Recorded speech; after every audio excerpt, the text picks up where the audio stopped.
Tenga listo el tinto porque ya vienen los huevos revueltos con los ingredientes que hacen que se le enrede al gobierno su principal bandera, la paz total. Desde la redacción de La Silla Vacía, soy Tatiana Duque. Es miércoles 22 de marzo.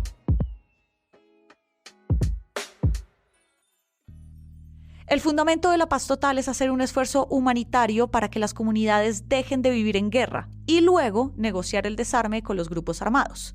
Una estrategia que ahora está en crisis. El gobierno ya no tiene cese bilateral con el ELN ni con el Clan del Golfo, las dos organizaciones armadas más grandes del país.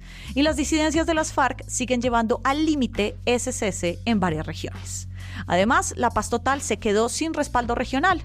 El mensaje simbólico de 17 gobernadores del país sobre libertad y orden busca fortalecer una política de seguridad que sigue en el borrador.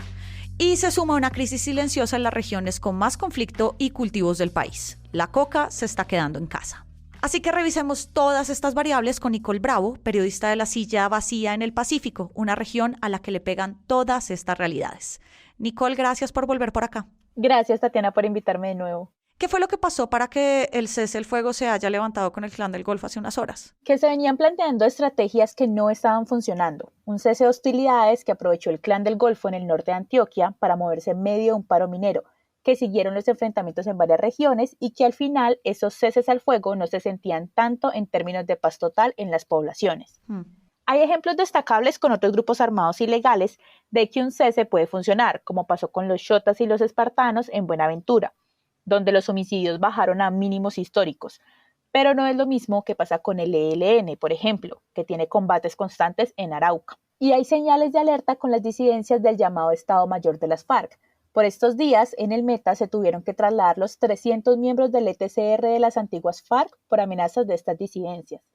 Además hay algo clave y es que estos grupos no se enfrentan con el ejército.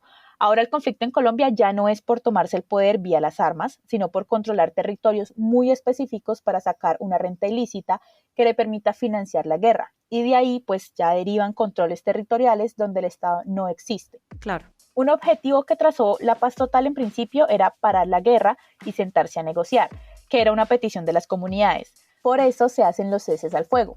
Pero el problema de esos ceses es que frena al Estado de perseguir a estos grupos y estos grupos en general no atacan al Estado, sino que se atacan entre ellos.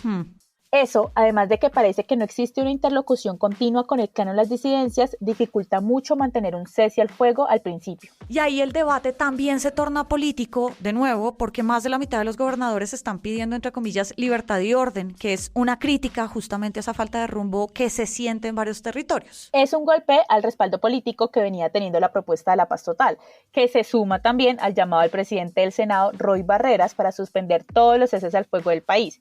Y obvio es que la paz total tiene muchos frentes y todos están prendidos. Venimos de un paro muy fuerte en el Guaviare de campesinos que retuvieron a 70 policías por muchas horas. Luego, el paro minero en el que la gobernación de Antioquia dijo desde el primer día que el Clan del Golfo tenía injerencia. Y acá en Valle, por ejemplo, ya la gobernadora Clara Luz Roldán y los 40 alcaldes de los municipios del departamento habían mandado una carta al presidente para que se hiciera respetar el acuerdo del cese bilateral. Ese es un mensaje que al final muestra esa falta de explicaciones desde el gobierno a los gobernadores o de rumbo de la política de seguridad. Y todo eso incentiva esta molestia política de que no hay una estrategia de seguridad clara. ¿Y cuál es la estrategia de seguridad? ¿Cuál es su norte? La seguridad del gobierno se concibe a partir de la paz y se llama seguridad humana.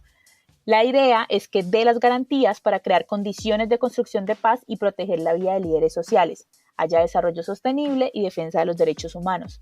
Pero al gobierno le ha costado traducir esa política en planes estratégicos claros para las tropas y la fuerza pública, que al final son los que tienen que aplicarla.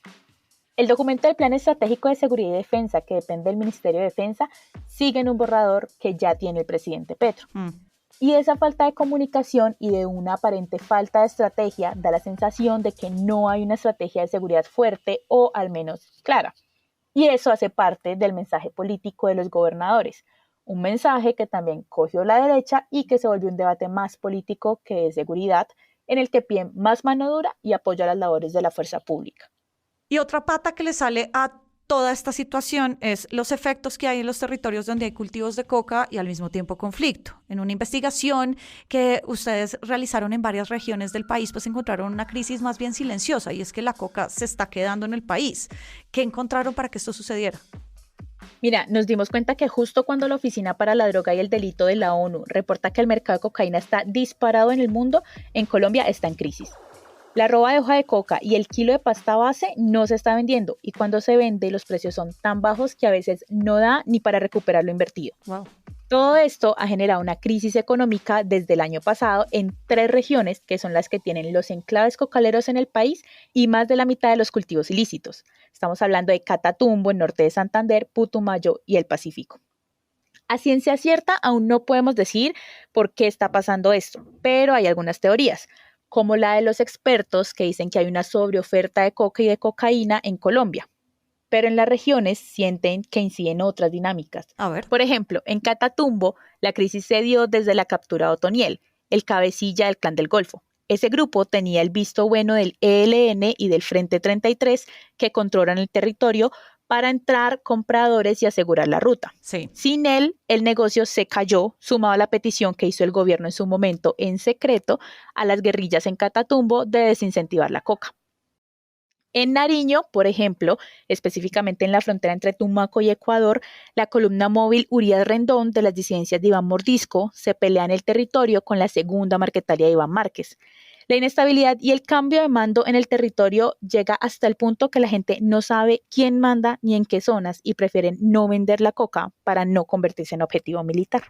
Nicole, pero ahí hay una oportunidad de avance en términos de lo que propone el gobierno de parar la explotación de la mata de coca para fines ilegales, que también es algo que ha incentivado el presidente. Sí, pues mira, en las comunidades que han cultivado y vivido de la coca sienten que es el momento perfecto para que llegue otro tipo de economía a las regiones, esta vez que ojalá sea legal. En Catatumbo consideran que esto, por ejemplo, podría darle un impulso al programa de sustitución de cultivos ilícitos, PENIS. En Tumaco, Nariño, dicen que ya no hay moral para seguir sembrando coca, pero que el PENIS no es una alternativa porque sienten que allá fracasó. Sí. En Argelia, en Cauca, ya hay iniciativas y asociaciones campesinas que quieren retomar actividades económicas que tenían antes de que llegara la coca, como lo fue en su momento la producción de jugos y conservas. Sí. Ahí la pregunta es, ¿cómo va a responder el Estado a todo esto? ¿Acelerando la implementación del acuerdo? ¿Buscando alternativas para los que no quieren el PENIS? ¿Cómo va a llegar a las comunidades que buscan otros horizontes económicos, pero no han tenido otras alternativas mientras la coca sigue en los campos sin producir un peso? Pues preguntas para las que seguramente habrá respuestas y tocará ver si para las comunidades esas respuestas son suficientes. Nicole, gracias por darnos tus luces y pasar por acá. Gracias por invitarme, Tatiana.